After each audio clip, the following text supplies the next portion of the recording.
Okay, let's start. I want to welcome everyone to the BagNews Salon. This is our 10th, dating back to 2008. Before we jump into the topic, I just want to say a few words about BagNews. Besides the salon, we analyze news photos and their use in the media on a daily basis at BagNews Notes. We also publish original photojournalism under the editorship of Alan Chin, who's also with us today. And if you're not hooked already, I hope you'll find us on the web, Twitter, Facebook, and now we're tumbling also. A little bit of background on today's mission. Obviously, the demise of Bin Laden was momentous, as anticipated as it had been for almost 10 years. It also turned out to be a huge photo story, but in ways that we probably wouldn't have anticipated. The security room photo led to days of analysis throughout the internet, and the debate over whether to release pictures of Osama Bin Laden's corpse was also significant, as were the movies and stills released by the Defense Department that Bin Laden had taken himself. So in approaching the story now with about a month's perspective, what we want to think about is how is it visualized by the government and the media, as well as by the two photographers that we have with us today, and consider what the coverage reveals about domestic politics and political and media biases.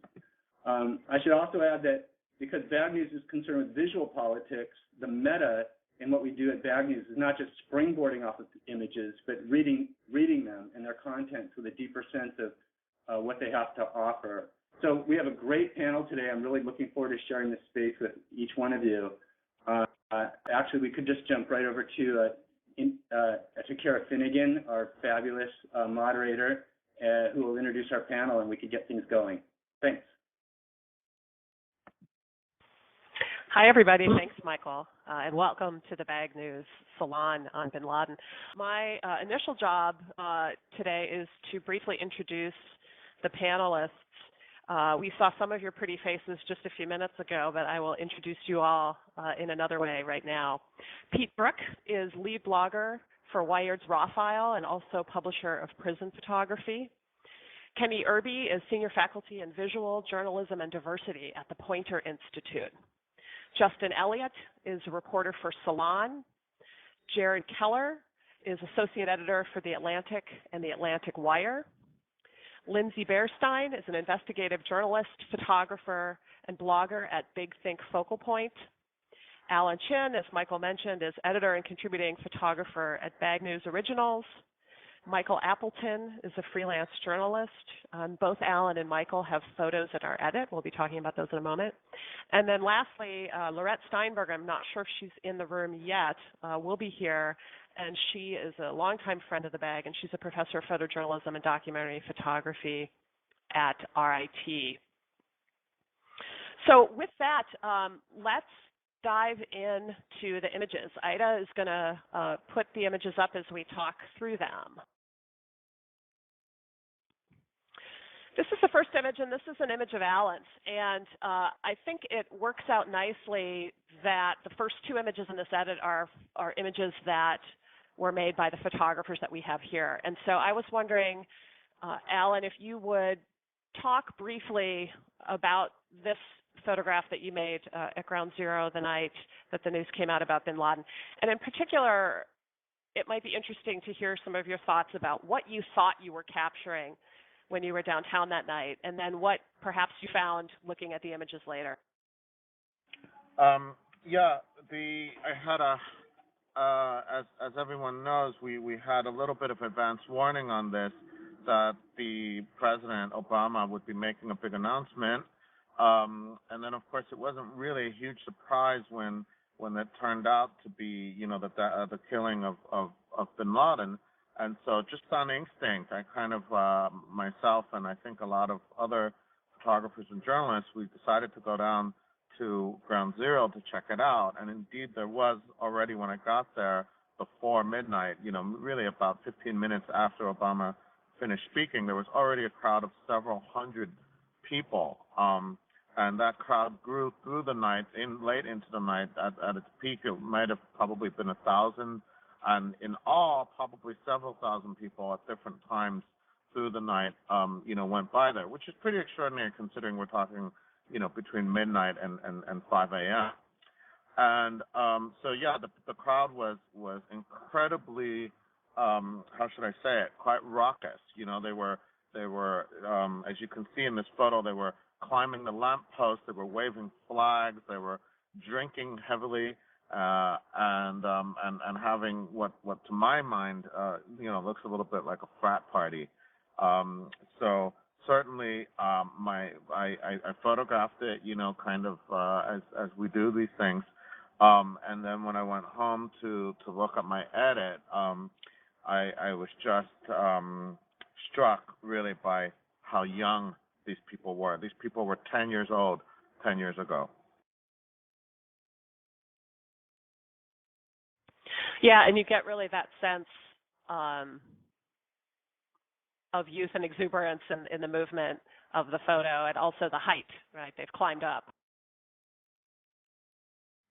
Yeah, indeed, and there are other images, where they actually climb not only onto the lamppost but also out all the way out onto the traffic light, which is quite a dangerous thing to do. And it was pretty amazing that the police didn't even stop them. The police stood very discreetly on the sidelines and seemed to be very content to just let this all kind of explode. Justin, you have a comment? Yeah, I wanted to ask Alan. One of my colleagues at Salon, Matt Zoller Seitz, was also down there, and he wrote a piece about it. I can send in a link in a second.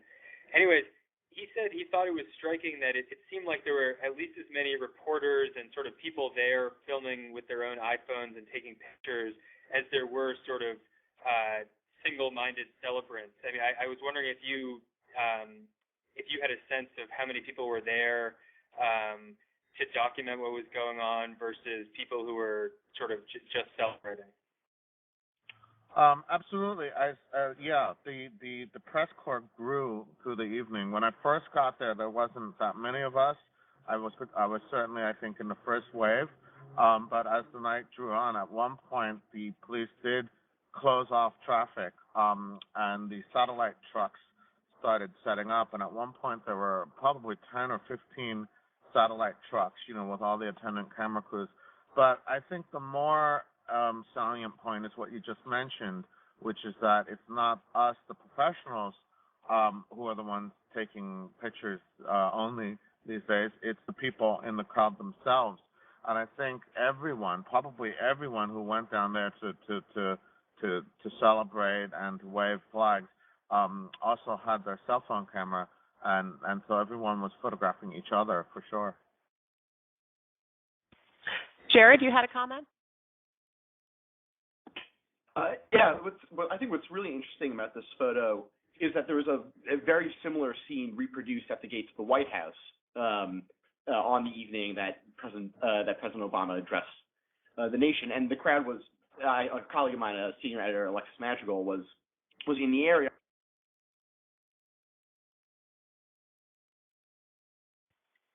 Jared, I think we might have lost your audio. If you can hold down the talk button.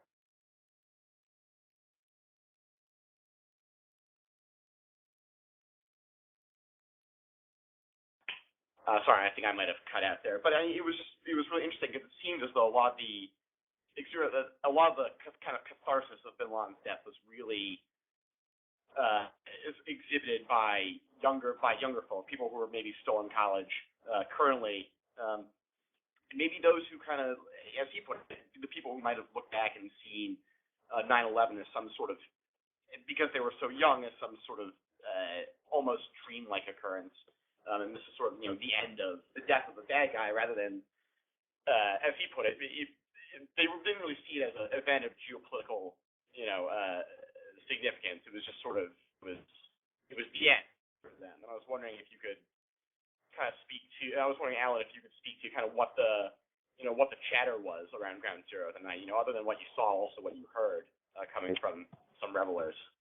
Yeah, I think that was what was really interesting. Initially there were some people that were more somber, and at one point there was a moment of silence, which actually got the crowd quiet for a good a good moment there, and some people were holding candles, and for them, I think they were certainly very aware of the gravity of this and the symbolism of this in terms of the war on terror and so on.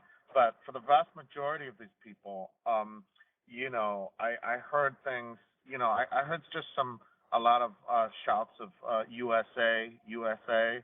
And I wrote this up on the post we did, for BagNews here, where there were people, however, who were kind of very self-conscious or ironic about it. There was one kid who I overheard him, instead of saying USA, USA, he said USA, USA, like pronouncing USA as a word instead of the initials. And then there was another guy who was really amazing. He said, what we need is a sailor and a nurse. And of course he was referencing the famous VJ Day photo by Alfred Eisenstadt from 1945. But what struck me was, of course, that that's iconic. A sailor kissing a nurse in Times Square. And so maybe this generation wants to feel a moment that powerful. But maybe it's just my own critical responses. It's not quite VJ Day. Lorette, I wanted to make sure you had a chance to hop in. Any thoughts about patriotism? Yes, Alan. Hello, by the way. And one of the things I find remarkable is the response that people had to this does seem to echo responses to iconic images that they've seen before, the nurse and the sailor, or think even of the photograph of the fireman lifting the flag at Ground Zero, and how people were so moved with that as if it was the Iwo Jima Joe Rosenthal photograph. I mean, Tom Franklin made a terrific photograph, but they are not the same. And I wonder if you think that photographers need to be more aware of that as they're making photographs, that people, especially younger people, are borrowing iconography. This is the same as that, instead of really trying to understand what's going on now.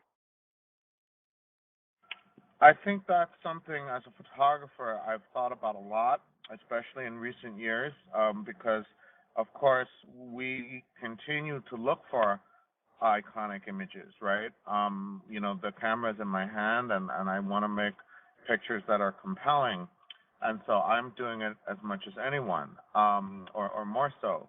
But yeah, I think there's a qualitative difference in just the worlds that we live in. And again, I don't know if there are different layers of nostalgia at play, or if it's that we just live in a political culture that's very different, or what. But certainly for me, I ended this evening feeling, quite disgusted and not knowing really what to do about it.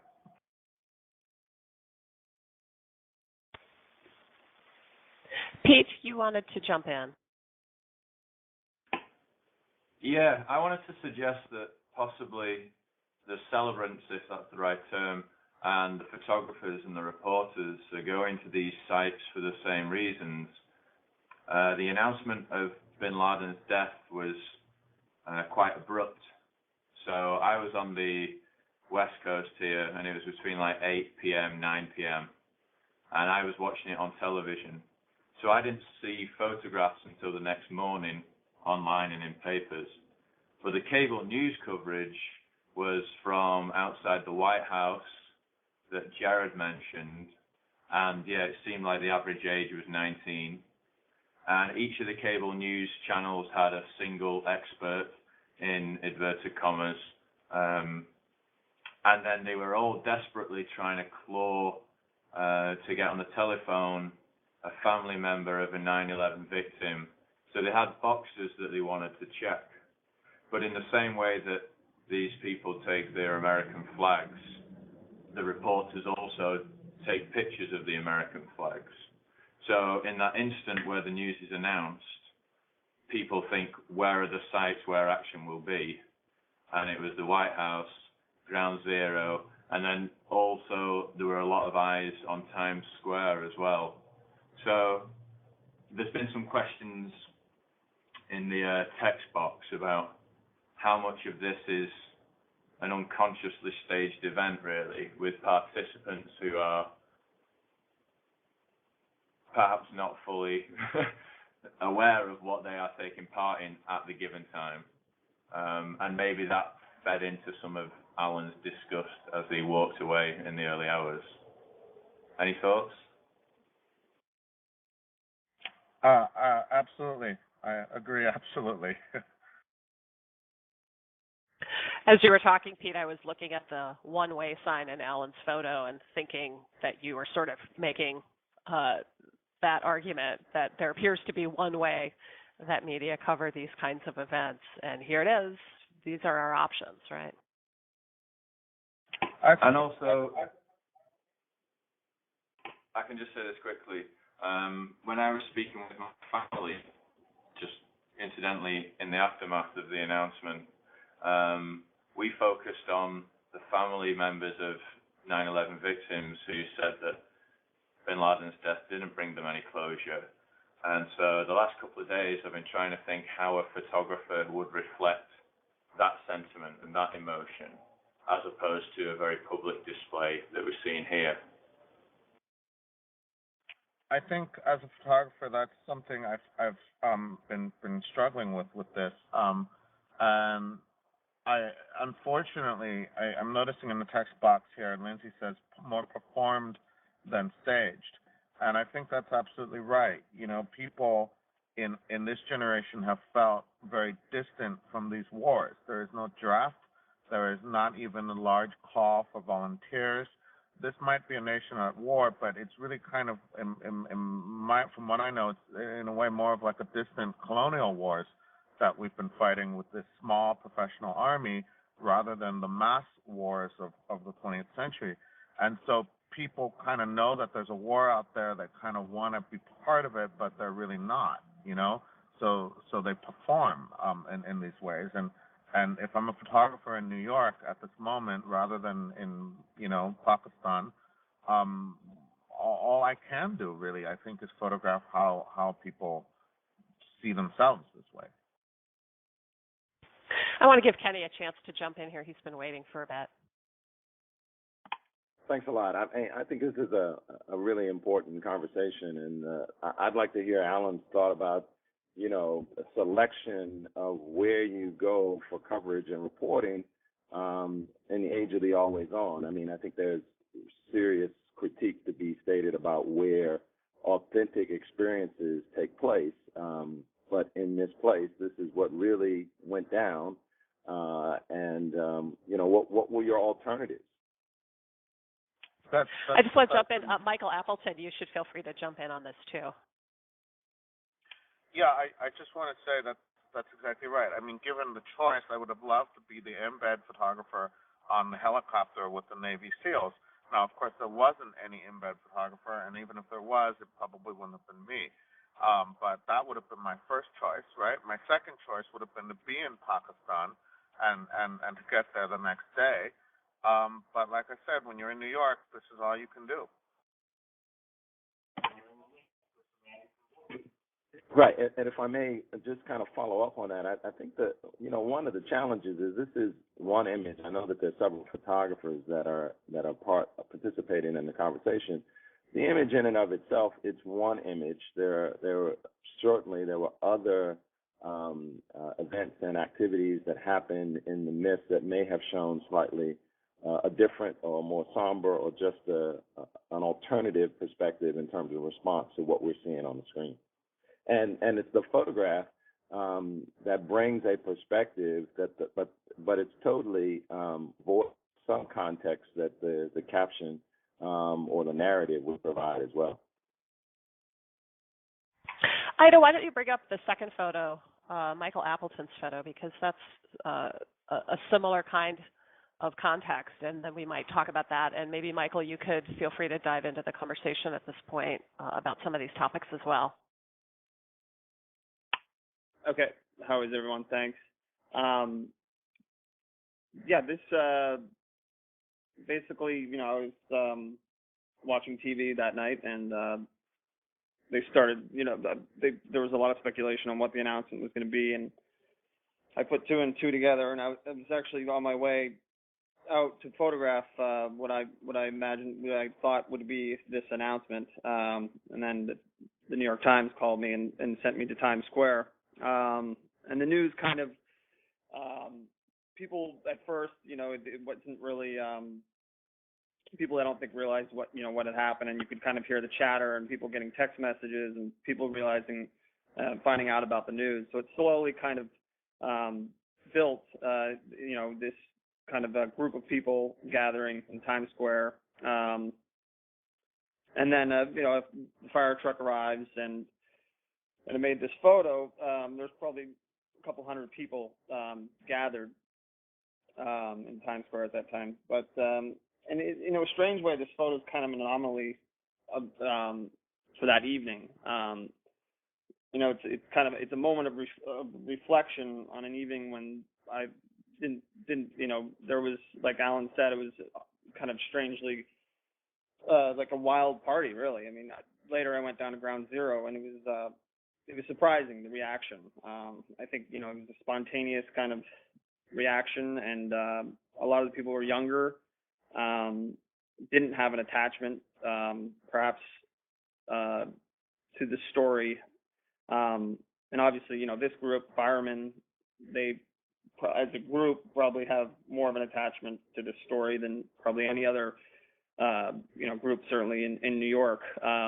So I was able to capture this kind of rare moment of reflection on an otherwise kind of oddly wild night.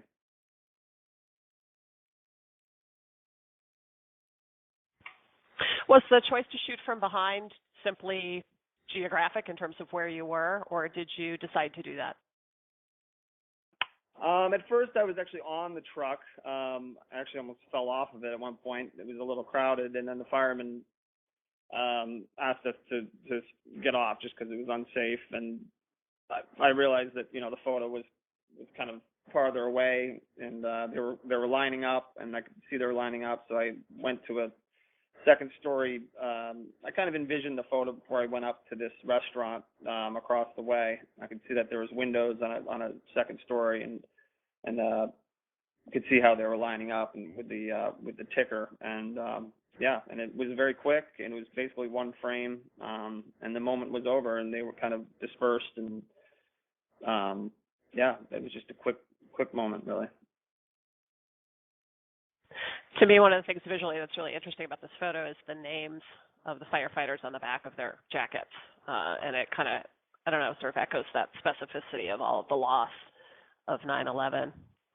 A lot of folks have hands raised, and so I want to encourage people at this point, as long as you can behave nicely, just to feel free to dive into the conversation, and then if I need to come in and manage things, I will. But obviously people have lots of things to share, so feel free to dive in at this point. Struck by the relative serenity in the body language of the firefighters compared to the younger celebrants.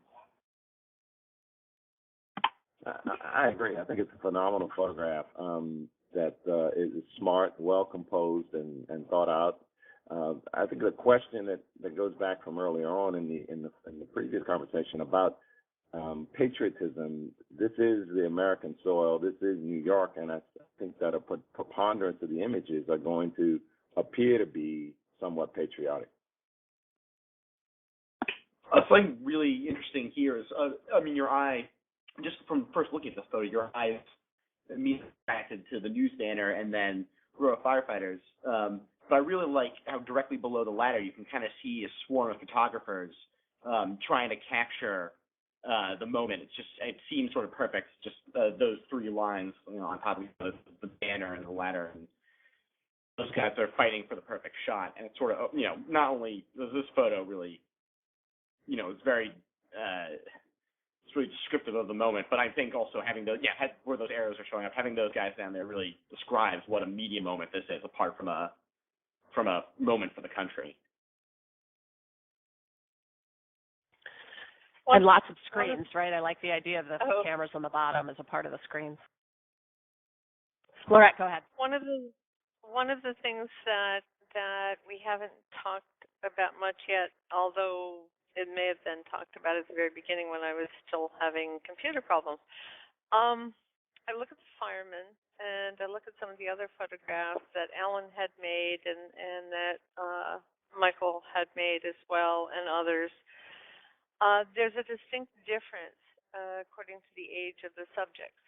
The people who were maybe 9 or 10 or 11 when September 11th happened seem to be the largest number of people who are celebrating, who are the big party, who are just relying upon history and images that they've seen before and reports that they've seen before to try to interpret what's going on now. And that's a much more complicated thing. I wonder if the photographers could address that, whether that seemed to be the thing that they were seeing. Michael, go first. Well, I mean, particularly with, I didn't say this before, but with this these firefighters, the house they come from, specifically they lost 15 firefighters. So obviously, age, is one thing. I mean, they have a direct connection to this story, and physically, like they're at an elevation, they're kind of above the crowd, and that speaks to their connection is probably greater to the story than the 200 or so gathered below them, and certainly it was compared to Ground Zero. I think it was a little less of a party atmosphere at Times Square, which is odd because my first impression when I went down to Ground Zero was it was what I felt was just kind of inappropriate, not only generally speaking, but even more so than perhaps at the White House, just being that close to the actual site. I felt like it was inappropriate, but of course that it's like I said, it was a very spontaneous event, and people just heard the news, and I felt like it was a lot of college kids. I was on a train with probably 34 kids from Fordham that came down the train. They were heading back up at like 3 a.m. Appeared to be a lot of drinking.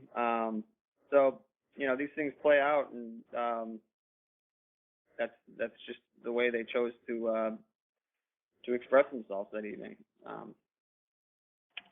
I think it's really interesting what Michael says because, again, I think it might be because you were at Times Square first and then went to Ground Zero later.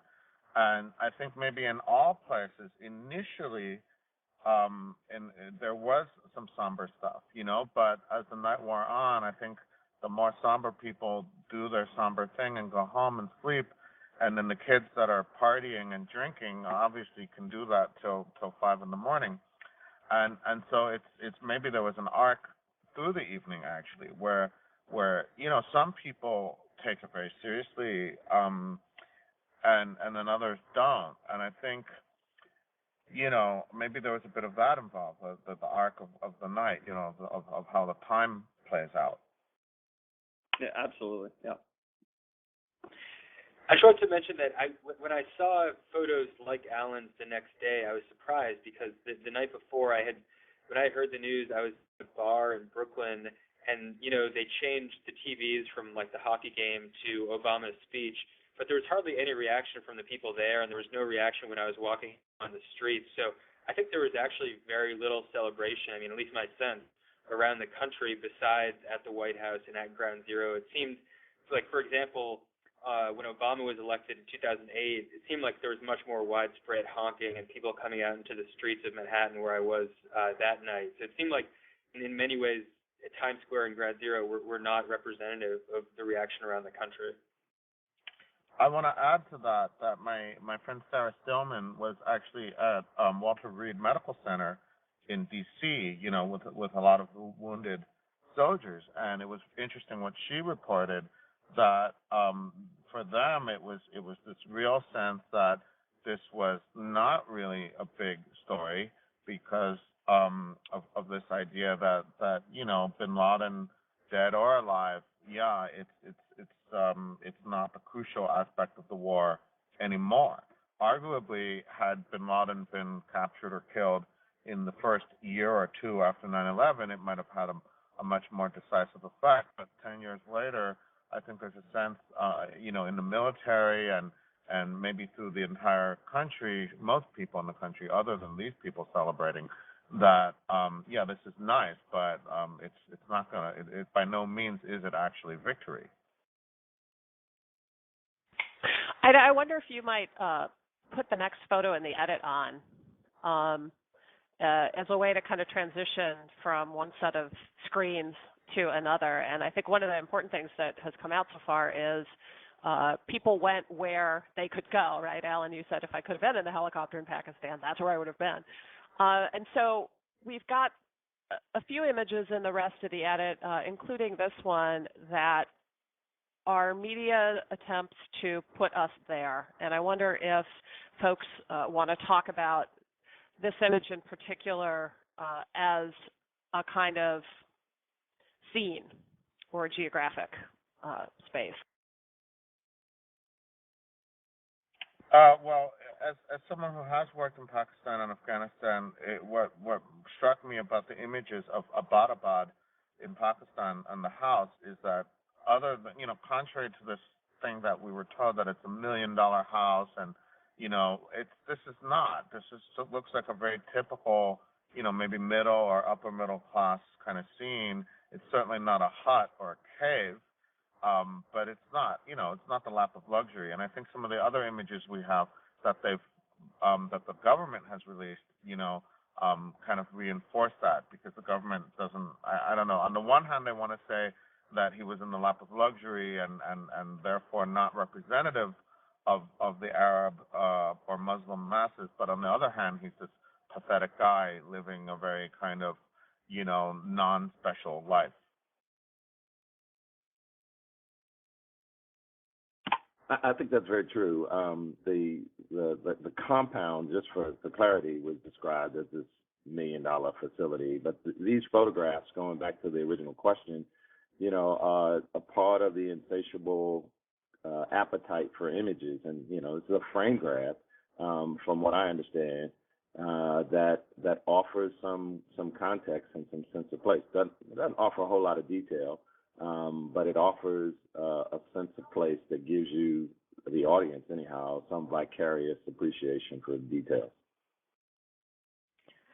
It's especially compelling because it doesn't show, of course, Osama Bin Laden. It doesn't show the actual body.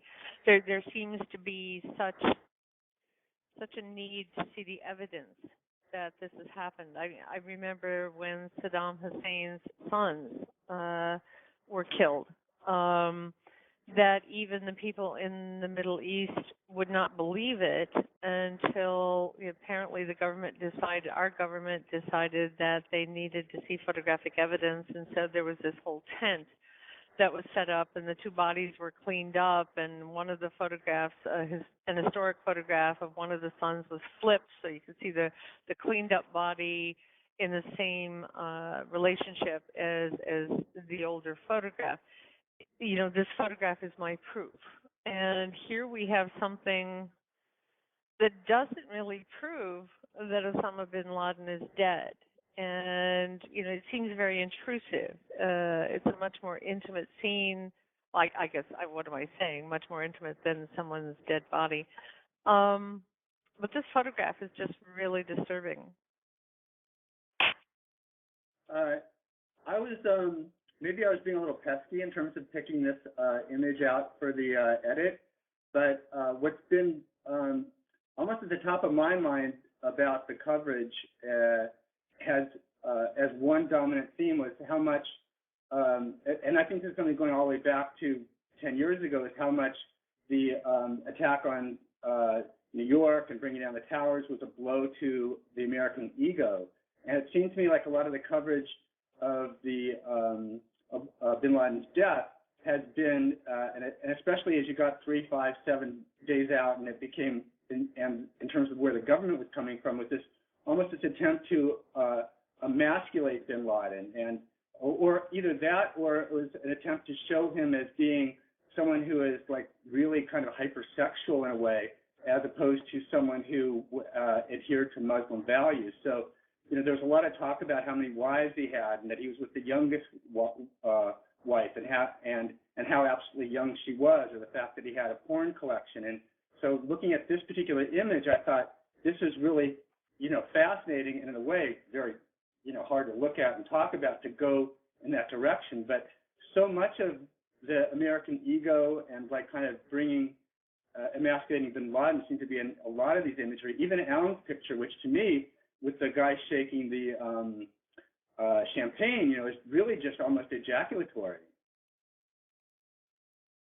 I think it's also, I mean, based on what Michael was just saying, it's an interesting question to think about the motivation of whoever it was who released this photo to ABC, and it seems like it might have actually been some Pakistani officials, and you have to wonder how much thinking went into which pictures were released to ABC, or if, as in the case of Reuters, a few days after the killing, they came out and openly said that they had bought some pictures from an anonymous Pakistani official. So I don't know that it's as clear with this one that this had anything to do with sort of American propaganda efforts. Yeah, I'll note in the text box there's some good conversation about this image and how it was obtained. And we should also note that it's doubly exclusive. It's exclusive on the top and on the bottom, right? I mean, for me, this image is just full of questions. It doesn't provide any answers. It seems like the same footage that ABC had here was also the same footage or stills that Reuters picked up. And in the gallery that I provided a link to in the text box, there's 2 images of men killed in pools of blood. So for me, one of the biggest questions is what is the timing that's gone on here? Is this taken seconds after Osama Bin Laden's body has been dragged out of the room? Was Bin Laden's body in this room? Is he actually just out of shot? Why was it that you would take photographs of no-name soldiers, foot soldiers, but not of Bin Laden himself? And if that photo of a dead Bin Laden was taken, what happened to it? Who deleted it? Who controlled it? The bed, in my mind, has been used as a proxy by a number of people before this has reached our television and newspapers. My understanding is that the assault team took Bin Laden's body with them and then buried it at sea, right, in the Arabian Sea, but they didn't take the bodies of the other guys that were killed. So presumably by the time the Pakistani security forces arrived, minutes or hours after the attack, they would have been able to photograph the other dead guys, but not Bin Laden himself. That would be my understanding. One of the things I think is interesting about these photos, this photo and then the next one, which Ida can put up if she wants, or we can get to it in a moment, is the idea of a lack, right? That this is a picture of what, in some ways, of what we don't have. Well, one of the interesting things about the image is that people just assumed and took this to be evidence because it was the only thing they had. It was the closest thing. I mean, we don't really have much information about this photograph, how long after the assault that it was made. But it's something that everybody wanted to see. They needed to see somehow, and it became a substitute for the actual photograph of the body. Well, we know it was in the next. We know that it was in the 12 hours after the attack because it was released pretty quickly the next day. I also I feel as though. Sorry, go on, Justin. I was going to say it's not entirely clear to me, and from the caption at least, that this is even supposed to be Bin Laden's bed. I mean, I guess that's the assumption, and it's probably correct because as I recall, he was killed in his bedroom. But you have to assume there were other bedrooms and there were other men killed. So I wonder if we should be questioning that premise. I think that's one of the things that I'm referring to is we don't really have information and we don't really know what the photograph is. And even if and I appreciate, Alan, it was made sometime within the 12 hours after, but the bed is were they going through the bed? Was the bed messed up as the body was removed or other things happened? We just have this image and that's why it somehow seems particularly vague, particularly brutal and intrusive.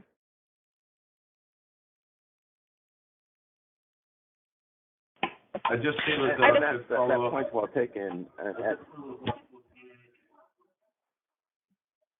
This is Kenny here. The point's well taken, and in all of these images, they are not the first choice that journalists would argue that they need to see to make a particular case. But they're what's available, and it goes back to ABC verifying, i.e. the double exclusive, that you have to give them some credit for doing some reporting and not just putting pictures in the mainstream. They've done some due diligence to verify something about the picture, the location, and what has been reported to them. And I feel as though I should just follow up on what Michael said, because I feel as though he might have been trying to lead me into talking about the image of the bed and what it might mean in visual culture historically between the West and the rest. I wrote the piece that I've put the link to 4 weeks ago, and I'm not entirely convinced of the argument.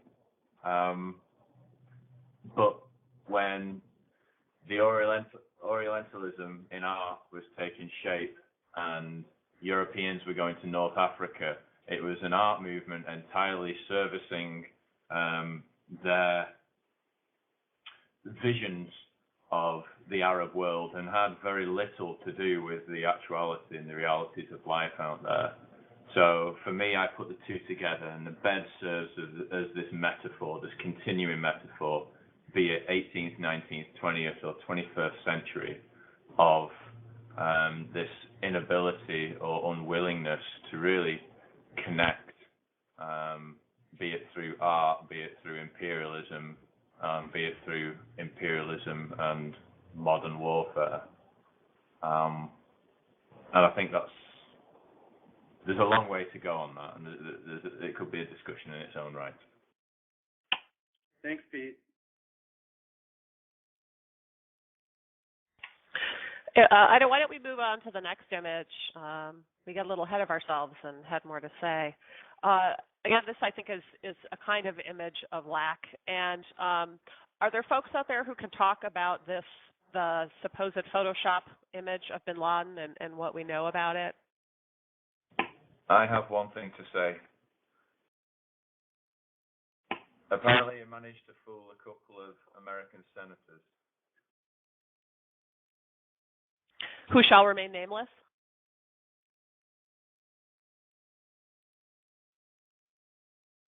I'll just find you the link. No, he won't remain nameless. It was Scott Brown from Massachusetts. Ah, thank you. Michael Shaw is clapping. I actually spoke with members of Scott Brown's office that day. He made a statement to Fox News Boston that he had seen the photos and he could, personally guarantee that that Bin Laden was dead. And I remember calling to see who else because he's on the Senate Armed Services Committee, to see who else might have had access to the photos, and a bunch of his staffers in his local congressional office. One of which was like, I think this is a Photoshop. I've seen this everywhere, so it's a Photoshop. So I kind of wonder how whether his staffers are just sort of like going to let him take the call. But that's kind of not totally relevant. But it was vaguely intriguing how many young people in his office knew that it was a Photoshop, and they just kind of let him believe whatever he wanted to believe with regards to its veracity. I guess the point's relevant to the extent that so many senators felt compelled to talk to the press about seeing the actual photo and seeing the set of, I think it was like 10. One of the other photos were the washing of the body and then and then depositing into the ocean.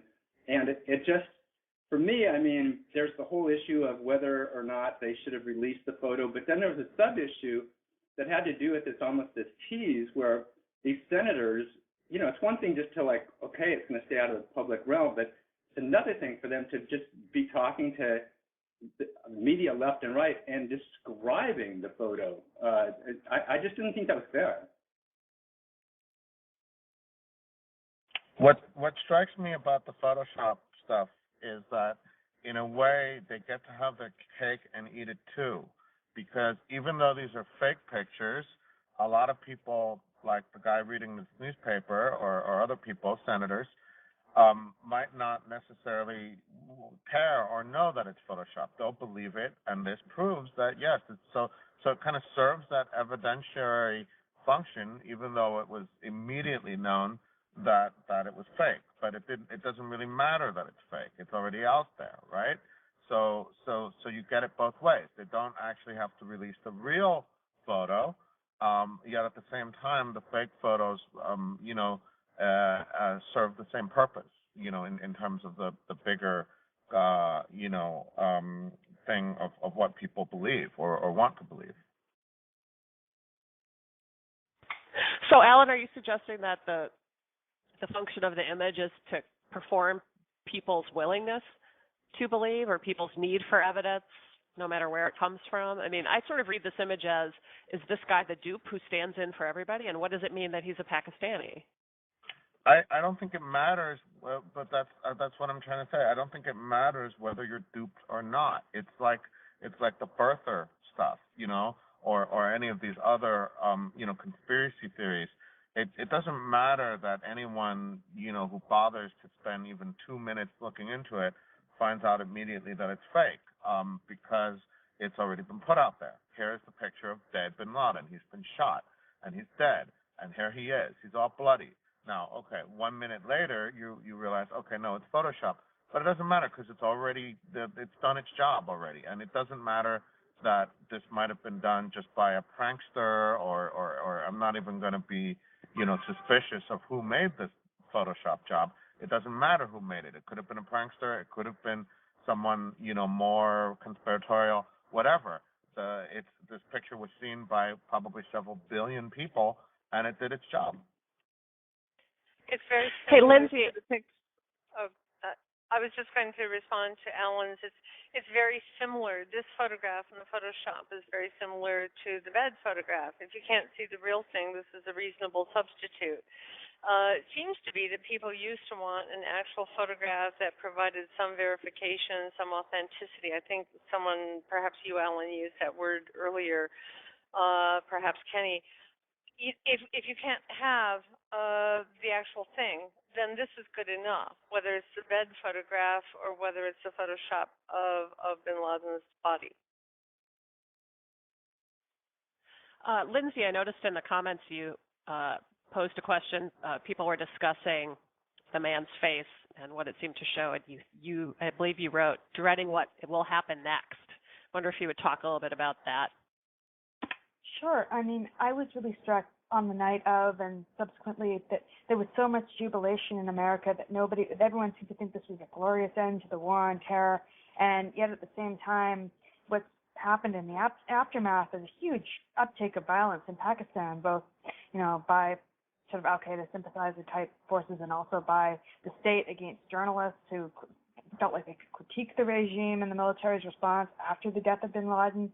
And I feel like, I look at his face and it's a real cipher because, how is it that he's sad about Bin Laden, or is he sad about what's going to happen in Pakistan in general? Because he could have reasons for both. Yeah, I think that's a really good point. And, this edit is certainly a selection from among many, many, many, many photographs, but that is something to think about. Where are we seeing Pakistan in particular in these images? And it's in very confined, specific places and spaces.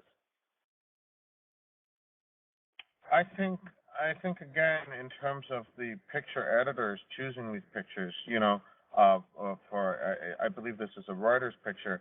The fact that it's a carpet shop, and the guy is wearing a shalwar kameez, and and he has a newspaper with the Urdu script and so on, and it's a fake picture. I think it reinforces some of the exoticizing and Orientalist notions that Pete was talking about earlier. Kenny, I'm wondering if you have thoughts about some of the comments regarding the fake picture on the newspaper here. Does it matter whether it's fake or not as far as what its job is doing in this image?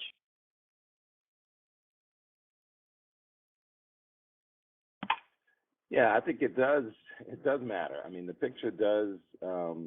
It has, as one participant said, it has done its job, and its job has been to offer some deception or uncertainty into the mainstream and further exacerbate the questions that are out there. I mean, false photographs are not new in the lexicon of photography, and what's new now is the speed and the kind of precision and the lack of sophistication on the part of not just picture editors. And I really want to make that point because we have far fewer, while we have a much greater appetite for imagery, most mainstream media organizations have eliminated picture editors, and they have untrained producers and copy editors, a sort of, web producers who are making decisions about pictures and couldn't tell you whether an image is fabricated or not.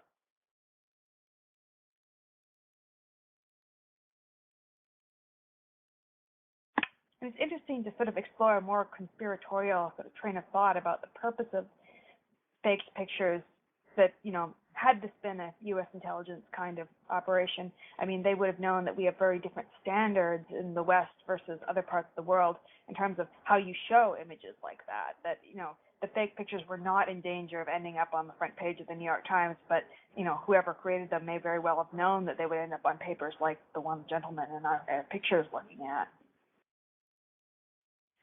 That's exactly right. And don't discount the number of blogs that have been posted on. I mean, that's when most of these images are getting the kind of traffic and viewership, not in printed publications, but in web-based publications. Right, that's what I meant by having your cake and eating it too. I think it's also worth saying, what these images are replacing, not in terms of the merits of any individual shot by a photojournalist, but if we recall, just weeks before the raid on the Bin Laden compound, the story about the kill team came out in Afghanistan, and there was perhaps a week where there was a lot of good commentary, and I think Jared may have been one of the guys that wrote about those kill team images, Cy Hirsch for the New Yorker. But very quickly, it was left behind for this shit show of Obama, Osama Bin Laden coverage, which is still debatable in terms of its merits. So when we ask the question, what is this guy thinking of what comes next, someone in the comments mentioned drones. People on the ground in Afghanistan, they don't really care whether a bullet is legitimate or not, or it's a rogue unit. People are being killed, and that's their reality. So if anything, this speaks to the instability and the distance of that instability of the region from us as we consume this media. And if Jared is available, I'd like to ask him, how he thinks all this coverage of Bin Laden overshadowed or maybe replaced discussion about the kill team images.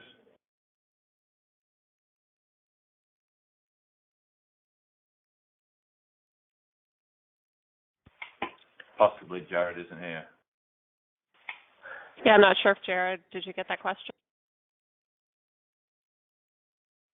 Yes, I'm here. I don't believe were you referencing a piece for the New Yorker? Because I haven't written extensively on the relationship between discussing the kill team and the saturation of coverage. Although there was a point in a couple of days afterwards where there wasn't so much. I mean, there was especially the debate surrounding the photos. That people wanted every single detail. They wanted to know. What sort of boots the kill team was wearing, which was fairly astounding. We had a correspondent at a national journal who's very close with military and security contacts who kind of got a lot of the inside details. But he commented at one point that people were really sensationalizing the mundane. And someone in the comments just mentioned the focus on the dog. I mean, there's been a huge meme about the dogs of war, and I think that's sort of the need for as much information as possible to make sense of the Bin Laden killing is sort of natural, but the extent to which it is covered, especially in the web, was a little excessive, for lack of a better phrase. I just wanted to mention, in relation to Pete's point about the oversaturation of coverage, I mean, the bigger problem that I had with the coverage of the Bin Laden killing was not really the oversaturation so much as the emphasis. I think the media at large really failed to put it in context of the continuing, basically war that the U.S. has been waging and more intensely under Obama in Pakistan. I think, what better opportunity did we have to really confront what's going on there, whether you support or oppose it, and put it in context. And there was really very little of that. I mean, there must have been more ink spilled on the Bin Laden killing than there has been on the entire campaign of drone attacks that have, killed thousands of people over the past, even just during the Obama administration. Ida, why don't we move to the next photo, because it seems as though our conversation is shifting a little bit to talk about institutions, right? And if this is not a gathering of institutions, I'm not sure what is. Michael and I talked a lot about the function of the photo, the Situation Room photo in the salon, because, of course, it's been everywhere, and we've all talked about it, and many of us have written about it already. And so I guess my question, in terms of thinking about this photo politically, semiotically, however you like, is maybe a slightly different one, which is what haven't we said about this photo? What haven't we heard about it? And what is the thing that's going to make this photograph significant moving forward, if it will be, beyond that initial moment of the few days after it was initially circulated?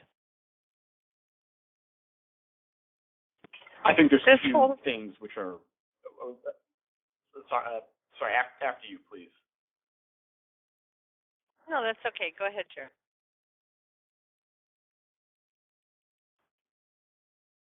Okay, rather than me. Very closely related. It was, when I first saw this, the first thing that I thought of was how different the scene is compared to, the specially set up photographs of President Bush on an air with that mission accomplished sign behind him, where Obama is not in the spotlight. He's not sort of. The composition of this photo is such that he's sort of off on the side, and it seems it can almost be like they're watching really anything. I mean, they could be watching scenes of devastation from Joplin, or getting a report from a team working in Japan. Yeah, you actually Martin just mentioned in the comments. You actually have to, and I think on sort of a broader sort of emphasizes the sort of type of executive power that Obama has tried to convey to the American people, which is a level of humility where it's not about him and him being strong and him saving the country, but it's sort of a collective effort of agencies, and we have this sort of menagerie of officials here who are really making up the scene. And the other thing about that is that this photo wasn't necessarily distributed directly to major media organizations, I first saw it going viral on Tumblr as people had pulled it off the White House Flickr feed. And there was an article out shortly afterwards about how how the White House Communications Department had relied on and the White House this photo to go viral. Yes, Jared, go ahead. Finish. Pass along then on major organizations to kind of carry their message, which I thought was sort of interesting. Sorry, where did I get cut off? Yeah, Kenny, was that you jumping in on the Flickr effect? Yeah, I love the comment on that. I mean, the Flickr effect has been an intentional organizational decision by the Obama administration to circumvent the mainstream media. They are clearly aware that mainstream media would much rather have their own representatives providing this work, but it goes back to alternatives. The administration is not going to allow that to happen, and media organizations and publishing groups have to struggle with, the decision of whether or not you share this image and you go through the structure. I mean, you could get it quicker through Flickr than waiting on the picture to be released from the White House to AP, Reuters, AFP, Agence France Presse, and the other agencies. I actually wanted to ask Kenny to follow up on that, because Kara and I have been talking since the administration, since inauguration, and they started using the Flickr feed.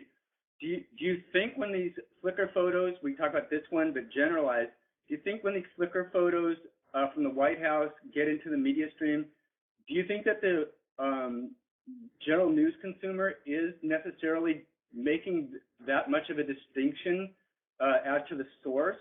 Do you think that they're saying, oh, this was released by the White House for PR or spin or propaganda purposes, as opposed to that it was taken by an AP photographer and was distributed through the wire? That's an excellent question. I think it is the fodder for great academic research. I can tell you anecdotally that most consumers, very thoughtful, educated folks, don't make that distinction. They don't make the distinction of, where the source of the image comes from. Much like they don't care whether it's a film or video or frame grab image. They're asking critical questions about the accuracy and the authenticity of the content and how believable or how truthful that image is to, them navigating the daily complexity of myriad decisions they have to make about the world around them. Yeah, I would just add to that and Michael's comment that the mainstream media often doesn't help itself because they recirculate the Flickr images to illustrate all kinds of stories about White House politics where it's not clear why they couldn't use an image that wasn't from Flickr from the White House. I also had a specific question that maybe Michael or Kenny could comment on about the selection by the White House for the Flickr feed. And it was rooted in the woman in the back that people probably read about, Audrey Thomason, who had zero internet footprint before this photo came out, and it turns out she's some sort of intelligence official. So I wondered if people think that means that perhaps the White House doesn't vet these photos quite as much as we assumed beforehand, or whether it was perhaps a deliberate decision to put her in front of the public. I just thought her presence in the photo is sort of a pretty interesting question.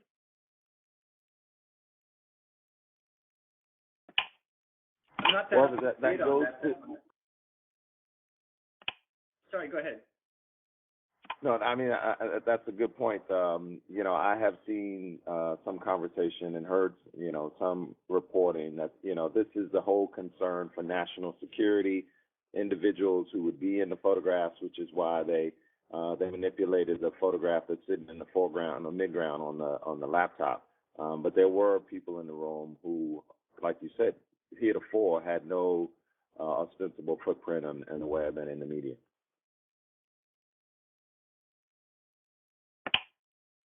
I don't have much information actually on the backstory, except that I know that there was a certain current of discussion talking about the gender dynamics of the photo, and so the woman in the back was noted quite a bit from that standpoint, but that my knowledge is pretty limited in terms of her role. Yeah, on that, I would just note one of the things I noticed, and this is certainly a function of the edit, but may also be a function of the kinds of images that we're getting. I believe these are the only two women in this entire edit, and there was certainly a lot of conversation about the gender dynamics in this photo. Can I say one thing about the captioning for this photograph? When Pete Souza released this on Flickr, his words were an image of the security staff receiving an update from the mission. And I wrote a piece shortly afterwards because I had been kind of flummoxed that throughout the entire media, receiving an update became watching a live feed of the raid. So I don't know if that is accurate information. I haven't been able to find a source for that information. But it's my suspicion that this photograph, again, serves reporters but also serves the consumer. And that caption that these people are watching in real time Osama Bin Laden being killed is so seductive that no one challenged it. So, I'd like to get the reaction. Is Patrick W., is this Patrick Whitty in the room? Or anyone else with, photo editor experience and where you look for your captions and how you prove their authenticity. I made the point quite facetiously that they could just be very nervous waiting for the screen to boot up. We just don't know. It's like the image of the fake Photoshop Bin Laden corpse. It's the absence that we project the story onto. Justin, you had a comment in the text box. Did you want to talk a little bit about the variety of explanations of what they were looking at that you had access to? Sure. We actually, one of my colleagues at Salon did a whole piece, which I'll find the link to, just putting together the various descriptions of what they were looking at from different administration officials, and they differed pretty widely. For example, I think Jay Carney, the press secretary, said that they're getting quote-unquote minute-by-minute updates. But Leon Panetta, the CIA director, said at one point that there was 20 to 25 minutes when they couldn't see anything that was going on. I think the latest piece of information I saw, and it was an AP article from a few weeks ago, in which they quoted some anonymous sources saying that what they were looking at was sort of more of an aerial shot of the compound, maybe from some sort of satellite or something like that. But it's still entirely unclear. There's no official explanation or no consistent official explanation for what they were looking at. It's interesting that even though we don't have a confirmation about that, because certainly I've heard the full range of explanations for what was going on here too, in terms of captions that have gone with this image, as well as people's commentary later.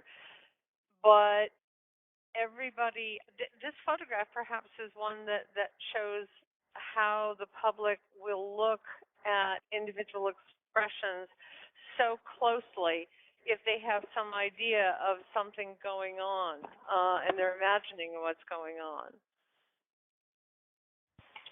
Laurette, that's actually one of the things I love about this photo, if one can love a photo of this kind of thing.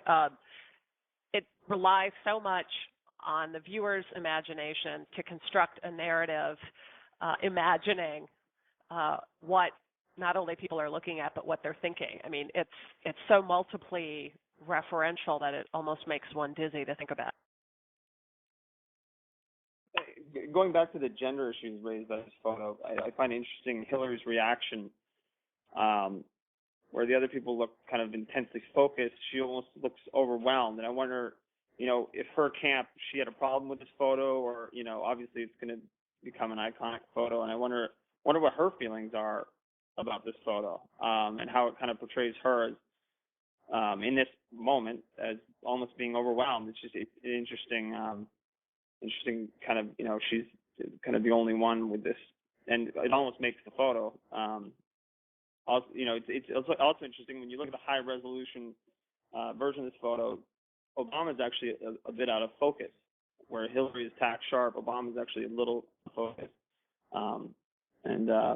Yeah, I just find that interesting. I think what's interesting to me is that drawing off on the conversation we're having about what actually was happening at this moment is, again, just like with the Photoshop stuff, and this is, for me, part of the power of photography. If we can trust the caption that at least it was during the operation, right, the 2, 3, 4 critical hours during which decisions had to be made, and the leadership here was observing it. It doesn't really matter exactly which second they're watching, right? Because the key moment is the successful killing of Bin Laden. Now, maybe I could think, knowing what we do know, I could think this is they're being a little concerned because they're having problems with one of the helicopters, right? They're being a little concerned because they haven't told the Pakistani government, and maybe they're worried about the fallout of that. It could be any of 10,000 different pieces of the puzzle. Visually and emotionally, it doesn't really matter which one of those actual pieces of the puzzle, because we know that there are 10,000 important pieces of the puzzle, and this is the image that is now visually, iconically, going to stand in for the whole experience. But of course, this is all predicated on the fact that we trust that this is really what was going on, that they're not actually talking about, Lady Gaga or the tornado in Joplin, or, some of the other things.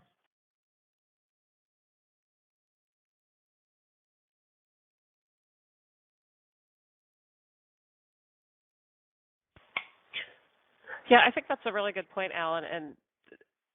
And there's some stuff in the comments in the text box too, where people are, debating what was going on. Did Hillary has said she has allergies, and that's why she was covering her mouth. And as someone who suffers from that too, I sort of appreciate that.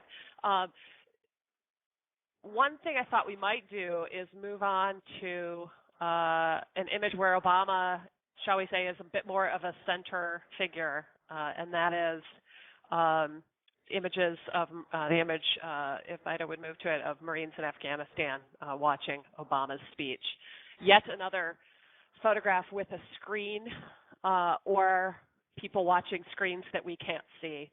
Do folks have thoughts about this image? Ida just posted the caption was made in Helmand province in Afghanistan, and this is folks watching the announcement of Obama, or Obama's announcement, rather.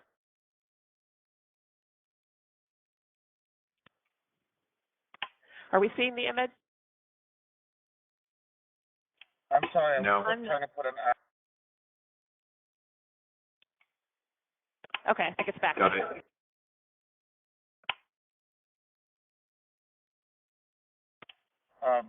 What I thought was interesting was this guy, the third country national, as they're called, in the corner. These are all the people who work on American military bases. Unless it's just a guy in civilian, in his civilian clothes. But that's my first reaction. Yeah, that was my first, as I surveyed that was my first concern or question as well, was, who's the individual in the upper left-hand corner. It goes back to, what's available, and we moved away from the urgency of these kinds of stories. The video feed is always going to take precedent over the still photograph, and there's, I guess, the point worth noting that this was a very controversial still photographic environment as well, that the White House has now made some, at least critical decision that it won't do the reenactments anymore. The second guy behind the soldier at the bottom left of the frame is also wearing civilian clothes. So what are the dynamics of having a third party? The third party national in that photo?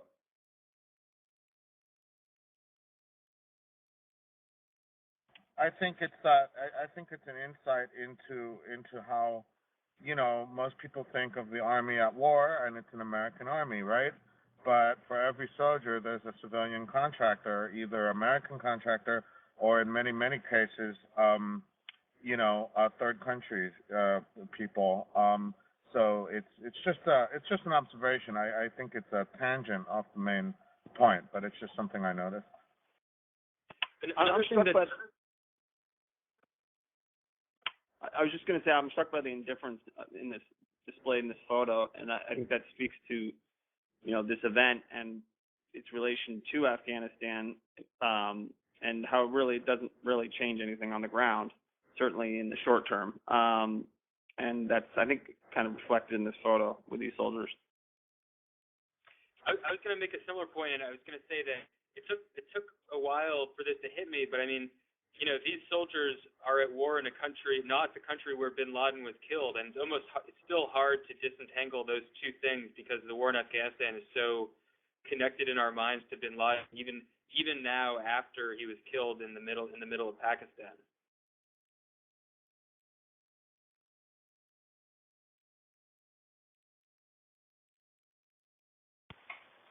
One of the things that struck me about this photo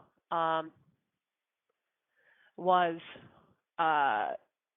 again, the presence of screens and the overwhelming presence right in this lounge area of media, DVDs, you see games, piles and piles of magazines.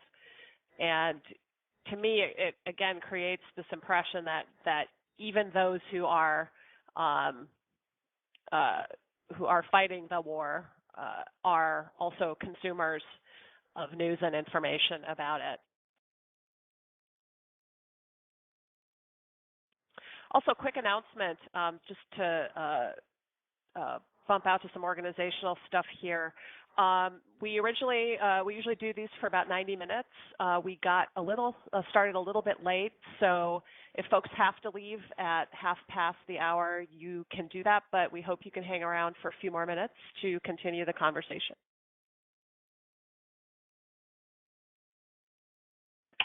Why don't we try We'll go till about 1/4 up.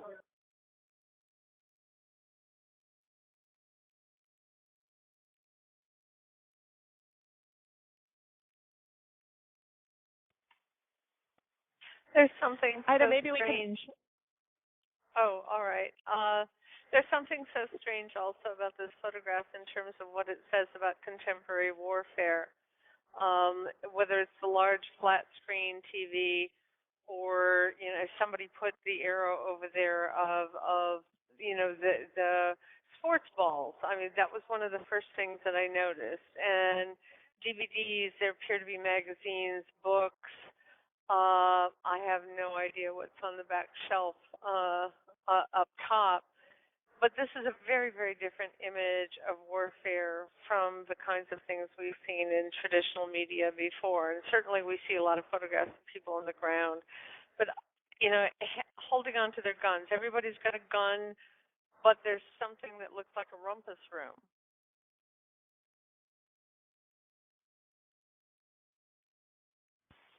And a kind of contrast with the celebratory men in that first photo we looked at by Alan, right, in terms of the body language. Absolutely. I mean, these guys have to be thinking about what this means too, and I suspect they have a lot clearer idea that it doesn't mean mission accomplished. Well, from my own experience on American military bases, at least the bigger ones, the FOBs, the forward operating bases, this is a pretty typical orderly, kind of recreational area. You find these on all the big bases and medium-sized bases, and so that's not unusual. What I did notice was that the soldier, closest to us does have his clip in his weapon, which, in my experience, they don't actually do that. They usually clear their weapons on the base to prevent accidents. So I do wonder exactly what the situation was. But it's not unusual that it's so comfortable and orderly. What do you think, though, Alan, that the average viewer thinks? I mean, to me, this indicates that this is this is a long-term war. I mean, this is moving in, settling in, living there, and yet the guns indicate that they're serious about this. I don't know how the average viewer thinks about this. I don't know how the average viewer thinks about this, because I don't think they're necessarily as I at the very beginning of this conversation I was talking about these distant colonial wars. I don't know if there is an average viewer anymore. There are the soldiers and their families, and the people that are very closely affected by these wars, which is probably throughout this entire country a few million people. Let's say 10, 20, 15, 20 million people at most. And then there's the other 80, 90% of the population. So I don't know.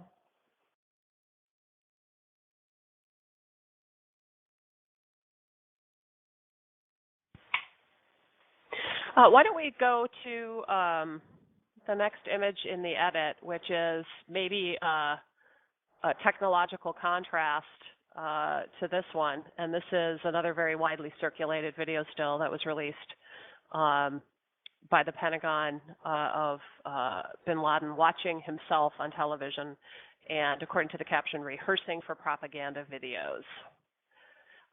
So thoughts about this? I remember seeing one piece of commentary which broke down the elements in this image and circled the flat screen TV over his shoulder.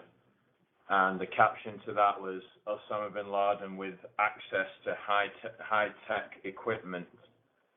And I just thought it was fallacious and nonsense. He's got a setup with a TV and a box and a computer. Like that wouldn't be expected of any household or compound anywhere in the world. So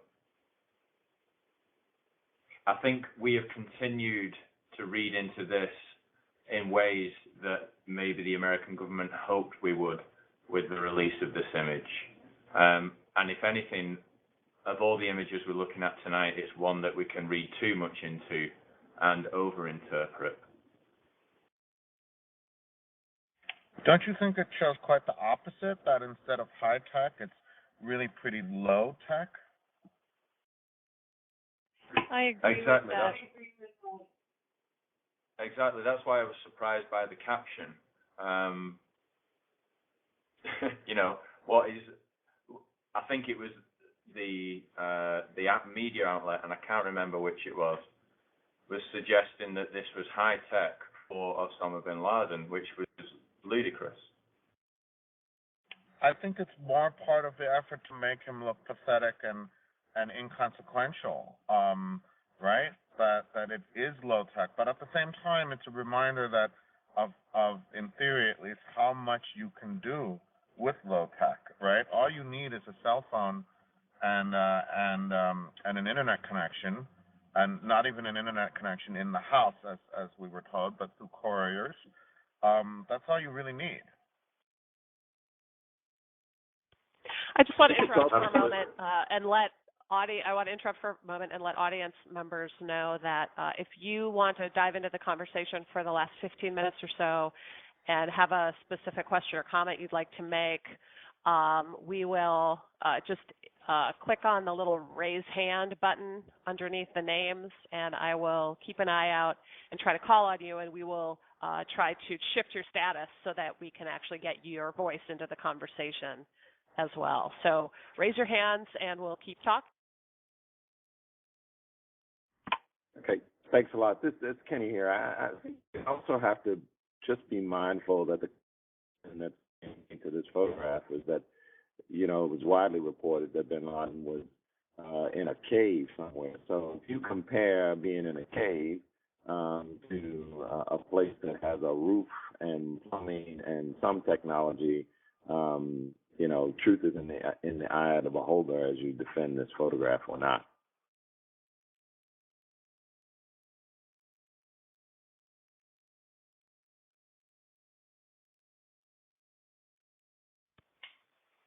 Other comments from folks either on the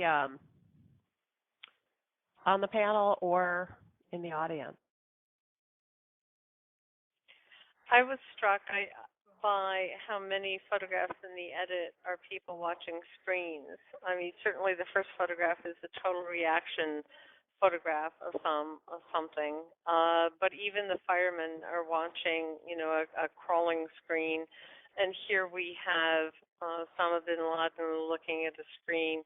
There's just a pervasiveness of how we understand our world, and I think it's especially interesting that the very last photograph in this particular edit shows also a very, very large screen, but everybody's ignoring it.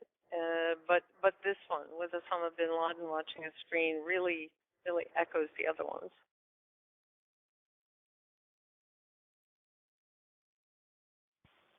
Yeah, maybe we could shift over to that last photo in the edit that Lorette just mentioned, because that really is an interesting point. There's a screen, but suddenly no one's paying attention to it.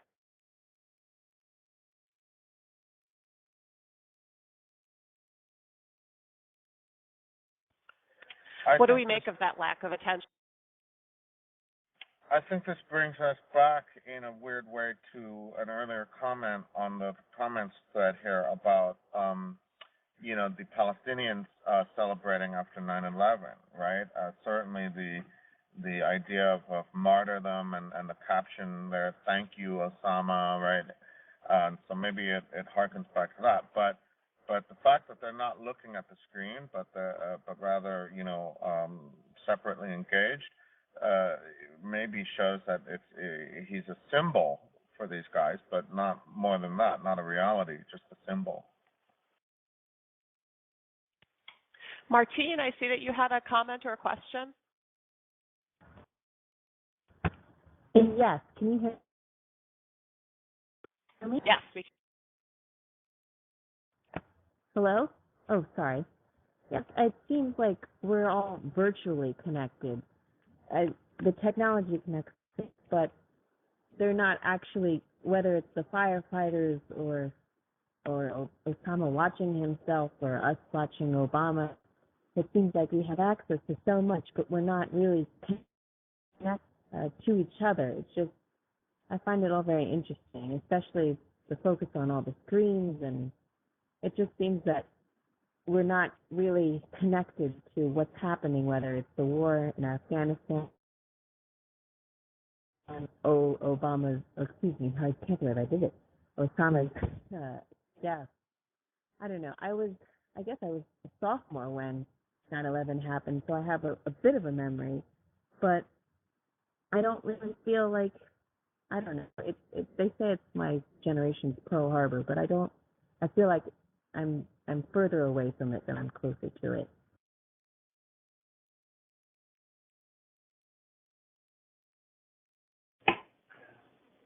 Following on our discussions about the screen and the pervasiveness of the image, doesn't all of this tie into the final debate, which is, do we or do we not want to see images of Osama bin Laden's corpse? Some people say if they see it, that'll be proof. Some people, if they see it, will say that will be part of a conspiracy. Even if it's presented, and this goes back to our discussion about the fake corpse photograph, we're still going to maintain the position that is most comforting to us. So there's some irony that all of these pictures have involved screens and people looking at screens and images of images, but then the one image that captures everyone's attention is still totally absent. Any thoughts? Absolutely right, Pete. Absolutely right. And I think, my own personal feeling about that is that someone mentioned earlier that this administration has, despite its use of Flickr and all these other tools, is the most closed off administration ever from the press and from scrutiny. And that's exactly right, and so I feel that when in doubt, we always need to err on the side of transparency, and everything we've been talking about tonight. You photograph a screen rather than photograph the thing itself because you either can't be there or you're not allowed access to there or whatever. And I think it's really pervasive. We've replaced really being there with the next best thing, but the next best thing is really not that great at all. And that's where we've come. And yeah, exactly. Where are the pictures of the dead Bin Laden? Why wasn't there a photographer embedded with this mission? One could ask many of these questions, and all the answers are in the negative, basically. And what's really interesting, actually, is that, maybe it's a bit of a distraction game that we are asking, and the big narrative was, why didn't we get to see this one photo, when maybe the real question to be asking is, what do we actually get to see in the first place? And, then it's, all its imagery is so mediated. We don't see dead bodies, and we don't see what's happening on the ground in Afghanistan. The war reporting, at least the visual reporting, is really almost a human interest story, if that. Dover was shut off to us for so long. So in a way, maybe it's a straw man, that question, actually, and it points to a much larger issue.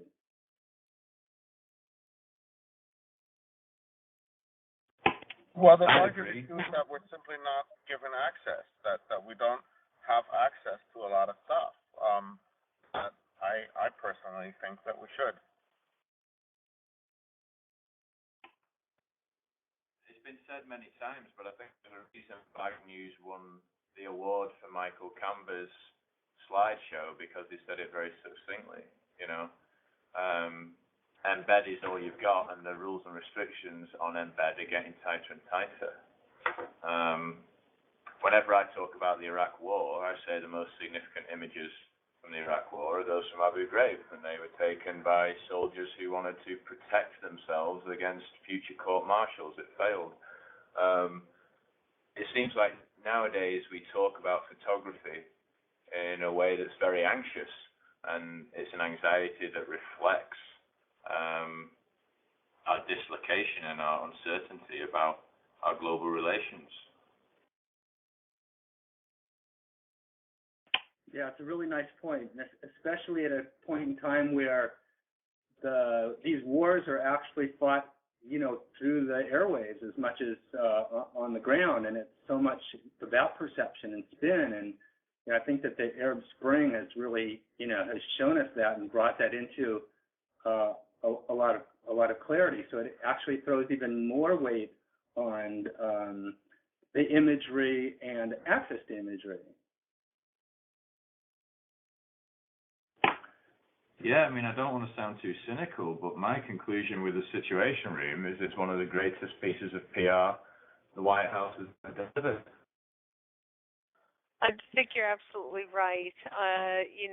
We don't know exactly what they're looking at, but they're all concerned. They're all seriously engaged. Although I did hear one commentator talk about how Joseph Biden looked like he was bored.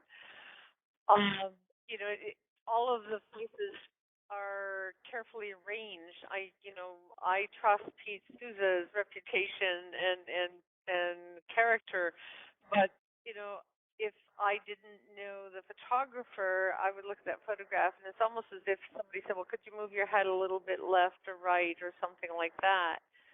My concern, and I guess Alan and other photographers here, Michael, you're still here, I notice.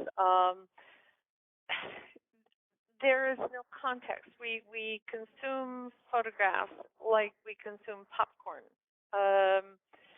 That people look at this stuff, they're bombarded with this stuff, but there are a lot of people who ignore captions or don't look behind the picture and try to find more about whether or not the photographer had access, or perhaps somebody is being sloppy about captions, and so a photograph is shown in an inadequate context. And I wonder how, as photographers in these situations where context is so important, I don't ask you to prognosticate, but what is the future for a photographer having authenticity and transparency?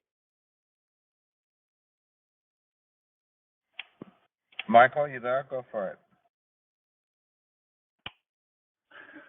What are you thinking, Alan? No, I mean Michael Appleton.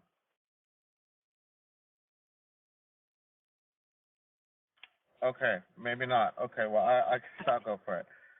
Yeah, I think the future is really more and more not that we are gonna bring the so-called truth or the standard or the conventional wisdom anymore. I think the market creates that on its own, like we've been talking about tonight. I think my job as a photographer ultimately is just to make at the end of the day a historical record, so that 20 years from now, 50 years from now, if we can go back and look at not just what all the Twitter pictures were, but what the professionals, who were really focusing on stories. I'll shoot 100, there'll be 25 good pictures I shot that night, and we looked at one of them tonight, and we ran a small essay of 5 or 6 of them on the bag the next day. But 20 years from now, we'll look at that edit, and we might choose a different one to talk about. And I think that ultimately is my long-term job, because certainly there is no Life magazine, and even the front page of the New York Times or Time magazine or anything like that doesn't play that role in our society anymore. Yeah, I mean, I think it's, sorry. Go ahead, Michael. I'll just add to that. I mean, I think it raises the bar for us in terms of, the quality of our work, and we're competing with such a bigger pool of photographers and ways to outlets for our photos to be shown, and so in a way I think it's just it raises the bar, and we have to keep that quality high, and if we don't, I think that we offer professionalism, and we offer we have to adhere to a different standard, and maintain that standard, and it just becomes all the more important, I guess. Michael Appleton, I'm going to let you have the last word.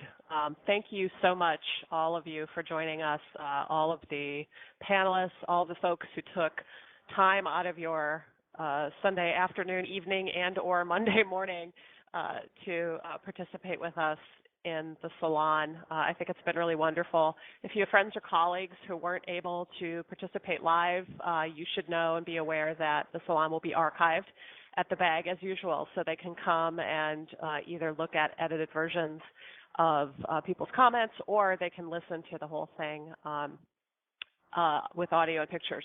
So thanks, all of you. Michael, did you want to say a few final words to everybody? Michael Shaw? Just a big thank you to everyone who's still with us, Kenny Allen, Lindsay,